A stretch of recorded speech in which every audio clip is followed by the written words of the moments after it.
Alhamdulillah, wa ashhadu an la ilaha illallah wahdahu la sharika lah. This, inshallah, will be the most important khutbah I've ever delivered so far. So please pay attention, special attention this time.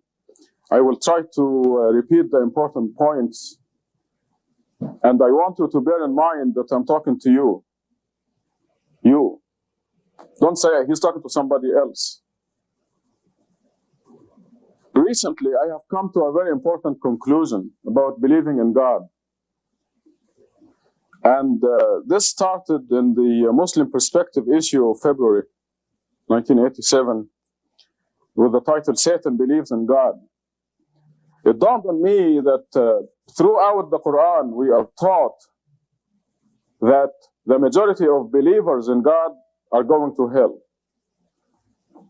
In Surah 12, verse 103, it says, most people, no matter what you do, will not believe. And then in 106, we're told that the majority of those who believe will go to hell. This is in Surah 12, verse 106. And then we read in Surah Al-Mu'minun, number 23, verses 84 through 90. I'm going to quote, starting at 84. Say, to whom belongs the earth and everyone in it, if you know? They will say, to God. Say, would you then take heed? Or how come you do not take heed? Say, who is the Lord of the heavens, the seven universes, the Lord with the great dominion? They will say, God. Say, how come you do not observe righteousness or do not observe God? Say, in whose hand is the kingship of everything, over everything? The one that can come to your help and does not need any help, if you know, they will say, God. Say, how come you have been bewitched, have gone astray? So, and in Surah 29, verse 61 says, if you ask them who created the heavens and the earth and committed the sun and the moon, they will say, God. And then the verse ends by asking, how come they deviated? In Surah 29, verse 63, it says, if you ask them who sends water from the sky to revive dead land, they will say, God. Say, praise be to God. How come most of them do not understand? So all these verses and many more throughout Quran tell us that people believe in God, Satan believes in God, but they are still going to hell. Now why? And the very important conclusion is, you do not believe in God unless you know God as He really is, with all His qualities. Namely, especially, that God runs everything, that God is doing everything. And this will shed a new light on our submission to God, our acceptance of whatever is happening to you personally or in the world, to anybody, to anything, to any country. We do not believe in God unless we believe that God is running everything. And at this point, I would like to suggest a dhikr for you, something for you to do. Every day, wherever you go, when you're driving or sitting or you have nothing to do, or even if you have something to do, I want this to dominate your life, even mentally, even when you're doing something. I want you to repeat always, God is running everything. God is running everything. This is your new dhikr, our new dhikr. Because the whole world will look different to you. When anything is happening that may turn you into an objector, not a submitter, this will remind you that God is doing everything and that you are objecting. As a believer, you have no business losing your temper, for example. You're not a believer if you lose your temper. And as I said at the beginning of the khutbah, I'm talking to you.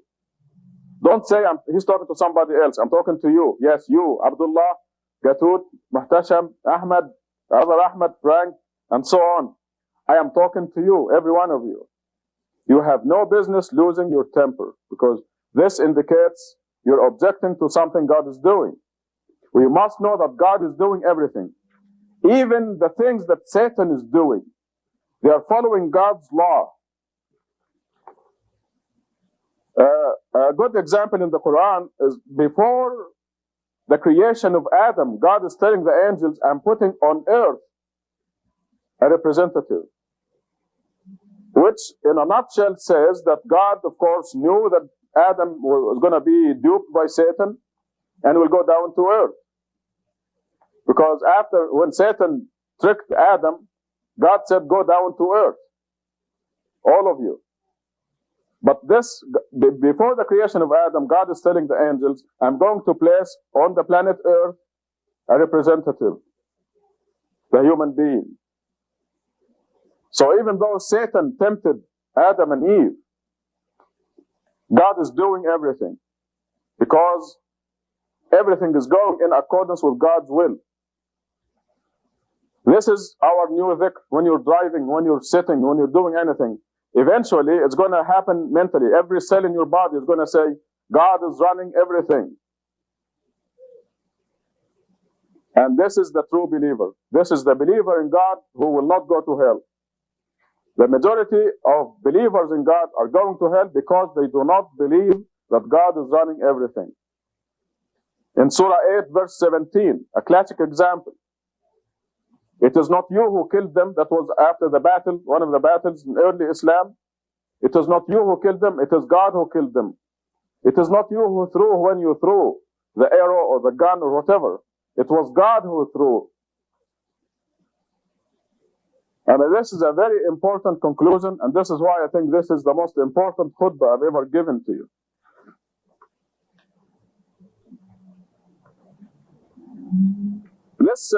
I made a trip recently to Egypt, and everything that happened in that trip told me that we don't do anything. We do not do anything. God is doing everything.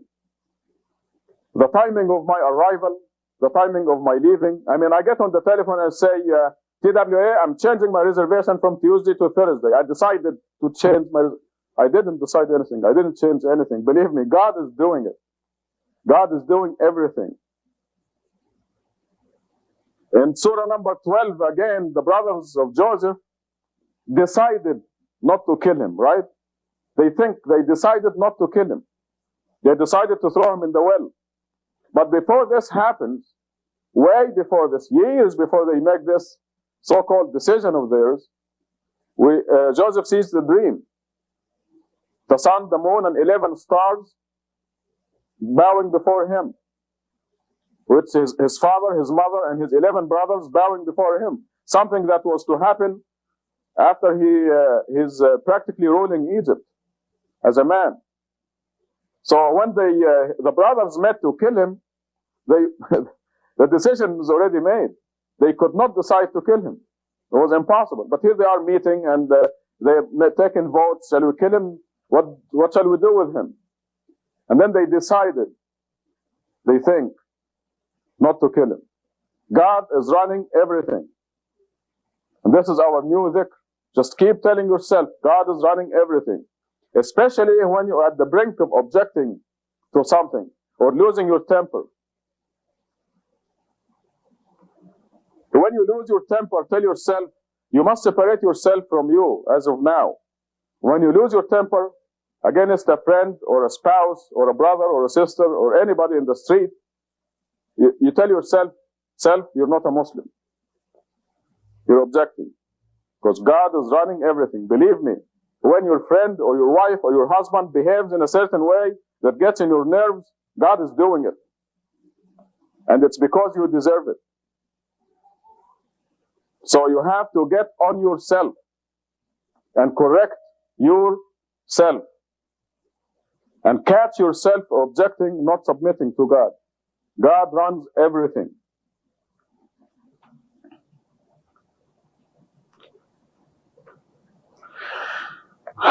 I want to give you an example so you understand how God is running everything and how we have the freedom of choice. Suppose I had a temporary ability of traveling in the future, let's say for 1 week. I travel in the future and I see what happened to you, what decision you made. Okay, so I traveled all the way to next Friday, and I saw exactly where you went, what kind of decision you made. Now back to this Friday, I'm giving you a choice to go to New York or to California. So I want to give you a choice to go to either New York or California. So I'm giving you a choice. You're going to freely choose California or New York for your trip. But I already know, see, because I traveled in time this 1 week and I know that you decided to go to California. So even though I'm giving you the freedom of choice, I know exactly what you're going to do and where you're going. But it is much more than this. I don't think we can really understand it. God runs everything. And this is the condition. This is a quality of God. And if you don't know this quality, you don't know God and you don't believe in God. And this is what the Quran means by all these verses. When Satan inflicts disasters, diseases, cancer on people, Satan is doing this in accordance with God's law. And we see this in the Quran. I remind you, for example, of the disciples of Jesus when they demanded a feast from the sky. And God said, okay, I'm going to send it down, but if any of you disbelieves, I will punish him severely, more than anybody that I ever punished. Now you know that the punisher will really be Satan, but God, this is God's law. When they disbelieve, they step out of God's kingdom, then Satan will inflict the damage, but God is doing everything. So even the actions of Satan are under God's control. God is running everything. God will not be a God if he wasn't running everything. So this is a quality of God that we must recognize. And we're going to commemorate it. This is in our own language, in English. And you drive your car and you say God is running everything. And you look at everything and you say God is running everything. Because this is the condition of belief in God. The Quran says very clearly, when something good happens to you, it is from God.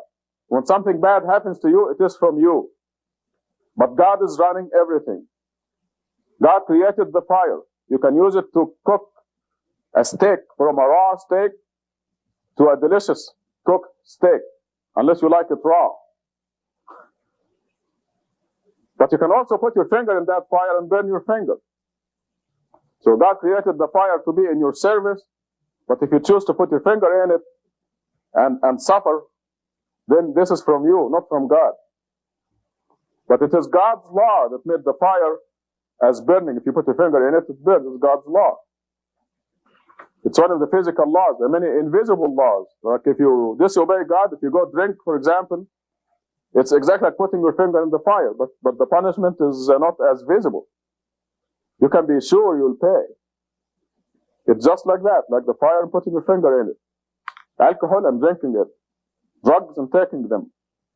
Adultery and committing it. All these things, there are laws that God's laws govern them. And the punishment, the physical, the fire, putting your finger in it, the punishment for God for the sins are exactly in the same way, but they're not as visible. They're just as painful, if not worse. And this explains all the problems we see in the world. The people breaking God's law and paying the price. Just like putting their finger in the fire. What is our role? What do we do? God is doing everything. We do only one thing.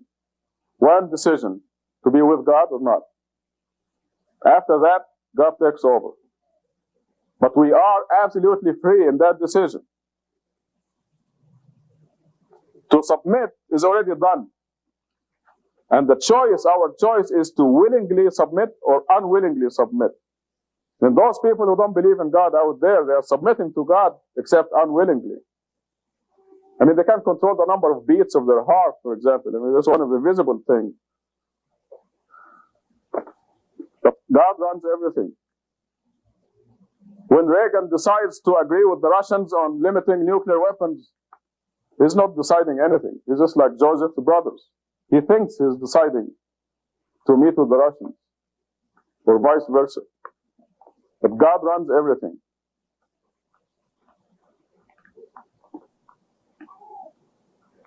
We know also that the angels are as free as we are from the incident where Satan refused to obey God and bow down before Adam. God wants His creatures to be free as far as that decision is concerned until the day of judgment. The eternal day of judgment, there's no more. We'll see everything and we'll submit. Everybody will submit, including the dwellers of hell.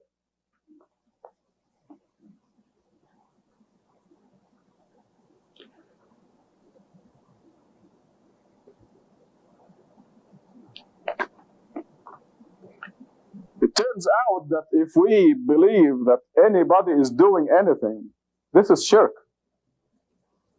This is idol worship.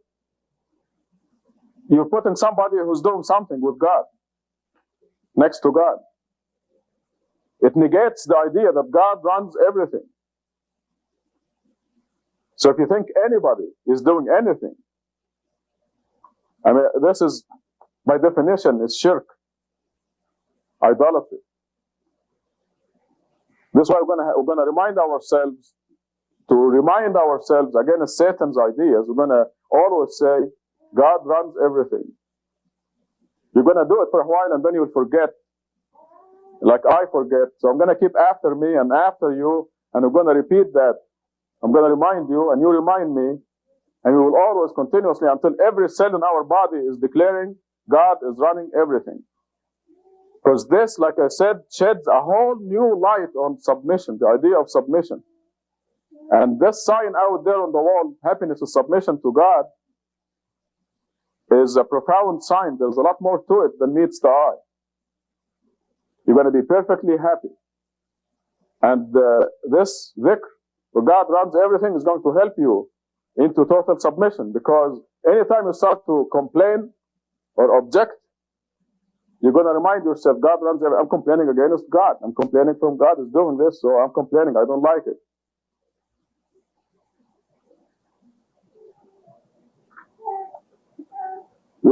Sometimes we turn into complainers. And we have to catch ourselves. Complainers will complain when things are good. They complain when things are bad. They get into a rut and they'll complain continuously. That's objection. That's the opposite of submission. There's a good example of decisions. The main issue of the Muslim perspective, we decided to print a certain number, and we said, okay, we're going to get to these Muslim organizations. They don't deserve the Muslim perspective anyway, so we're going to skip one, do one and skip one.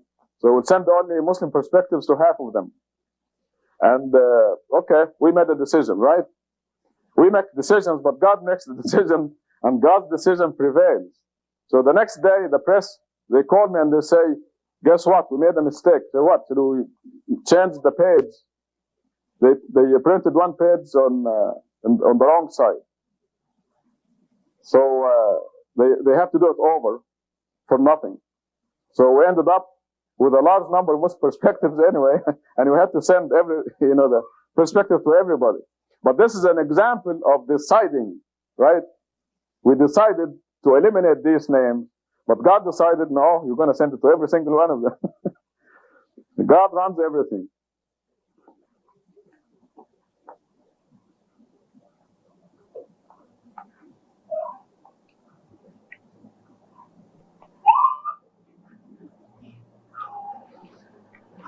Tubu ila Allah. Repent.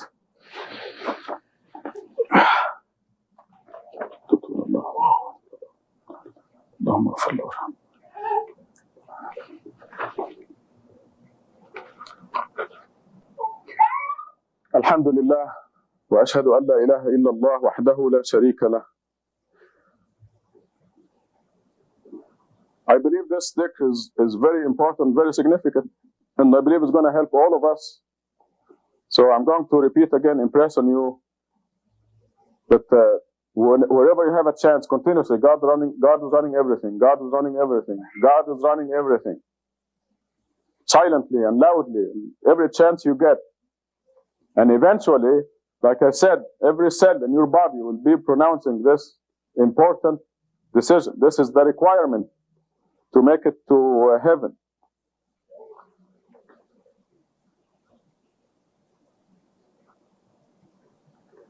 I want to talk again about being upset and fighting with anybody. Being upset, complaining, fighting.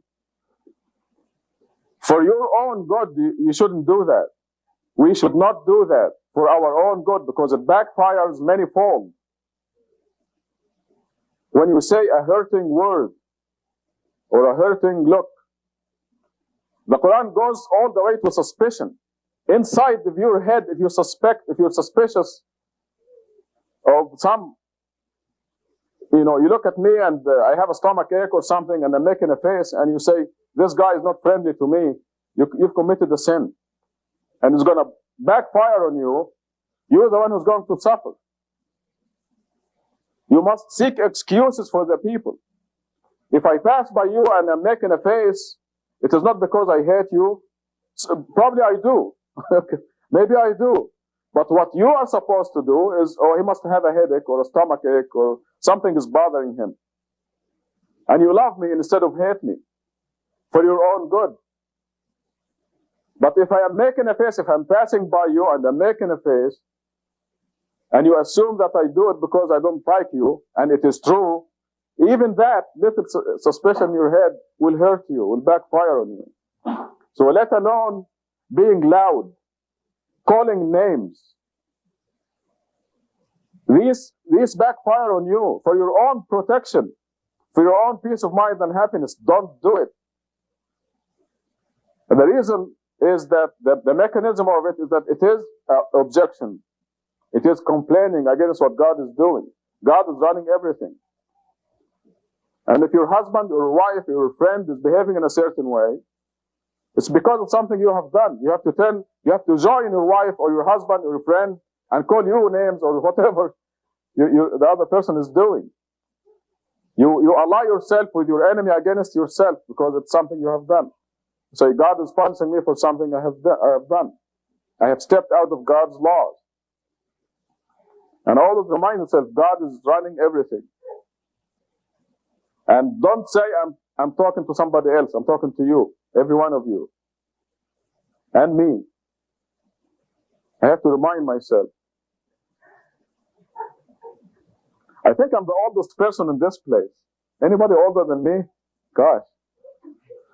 See, from my experience, as being your elder, I'll give myself the privilege of advising you. From experience, it backfires on you when you lose your temper. Happiness is submission to God. You have to make a decision right now that you will never be upset. You will never complain. Let other people complain. Let them be upset. Let them call you names. You take the defeated side. Because for your own good. Because believe me, you're a lot happier this way. And you end up victorious. There is nothing in this world that is worth being upset about. Believing that God runs everything, as you read in the Quran, equals, or is better than, is better than owning everything in this world and twice as much. If you own Manhattan and all the real estate on Manhattan, they consider you rich. So I'm not talking about Manhattan, I'm talking about all of the United States, all of Japan. If you own Hong Kong, you'll be rich with all the real estate over there. But believing in God the proper way is better than owning everything in the whole world and twice as much. Does this make you happy? It should. The simplest thing you do as a believer, which is praying 5 times a day, if you put it in the right perspective of a person who believes, is the greatest thing that can happen to anybody. Okay, I want you to put yourself in this situation. You receive a telephone call from the White House. You say, Frank, Jürgen, you're invited to have lunch with the president next Wednesday. Okay, I'm going to use Frank as an example. Frank immediately will call his work. I'm not coming to work on Wednesday. And will call his friends. Guess what? I'm invited to lunch at the White House. And he'll find the best clothes to put on for that important meeting. Well, 5 times a day you have an appointment with the King of Kings. If you believe that God runs everything, that God is the president of the whole world, that Reagan is a dinky servant, an insignificant creature of God, if you really know that, well, if this is what you will do for every prayer, you have an appointment with God 5 times a day. You're going to call work and say, I'm not coming to work because I have an appointment with the president of the whole universe. So this puts things in perspective. You're going to seek excuses not to go to the White House. I have a headache, Mr. President. Most people will go even though they have the worst headache, a migraine, they'll still go.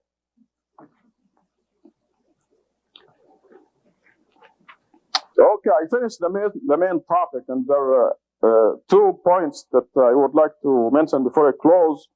One of them is something that I started to do. I should have done it a long time ago. There's a statement in the Quran that say, eat and drink, but in moderation, not too much. So I started doing this after Ramadan, and it feels great not to fill your stomach too much. I mean, look at the wisdom of the Quran. Kulu washrabu wala tusrifu. Eat and drink, but in moderation, not too much. And it's a great thing. If I continued the same, I wouldn't be able to wear this suit. I'm beginning to put on some of my clothes that I had discarded. God created in the universe. This will help us appreciate God and how He is running everything, and will induce us to make this new dhikr continuously. In the last issue of Parade magazine, Carl Sagan wrote an article about billions and billions. God created 1 billion trillion stars. Now forget the planets that go with these stars, and forget the fact that the sun is one of the dim stars.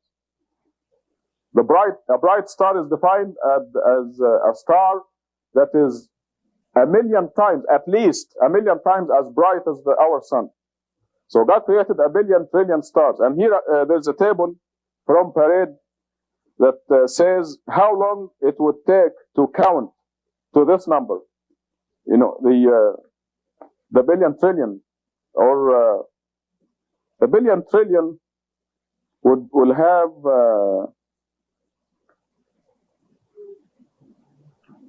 7 times 3, 21 zeros, which will make it a septillion.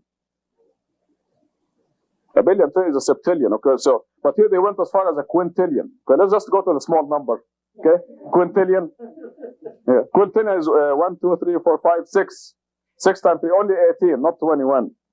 The quintillion, how long it will take you to count this number from 0, 1 count per second, night and day. You know how long it will take you to count the quintillion? Let's forget the other 1 million stars.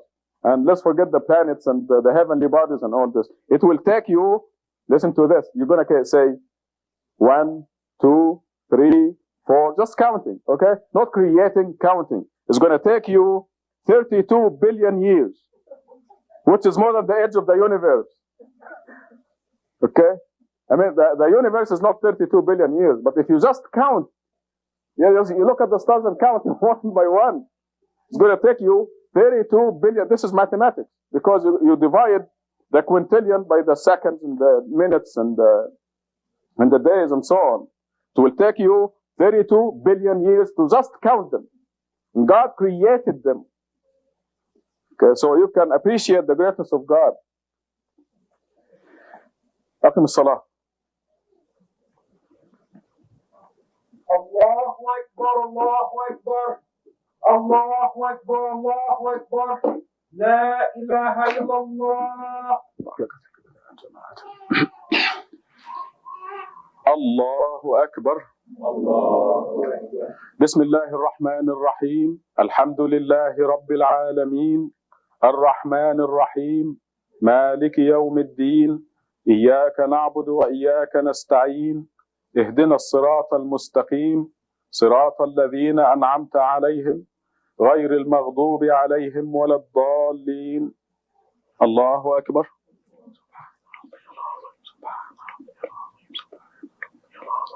سمع الله لمن حمده. الله أكبر. سبحان ربي الأعلى سبحان ربي الأعلى سبحان ربي الأعلى. الله أكبر. الله أكبر. سبحان ربي الأعلى سبحان ربي الأعلى سبحان ربي الأعلى. الله أكبر. بسم الله الرحمن الرحيم. الحمد لله رب العالمين الرحمن الرحيم مالك يوم الدين إياك نعبد وإياك نستعين اهدنا الصراط المستقيم صراط الذين أنعمت عليهم غير المغضوب عليهم ولا الضالين. الله أكبر. سبحان ربي العظيم سبحان ربي العظيم سبحان ربي العظيم. سمع الله لمن حمده. الله أكبر. سبحان ربي الأعلى سبحان ربي الأعلى سبحان ربي الأعلى. الله أكبر. الله أكبر. سبحان ربي الأعلى سبحان ربي الأعلى سبحان ربي الأعلى. الله أكبر. أشهد أن لا إله إلا الله وحده لا شريك له. السلام عليكم. السلام عليكم ورحمة الله.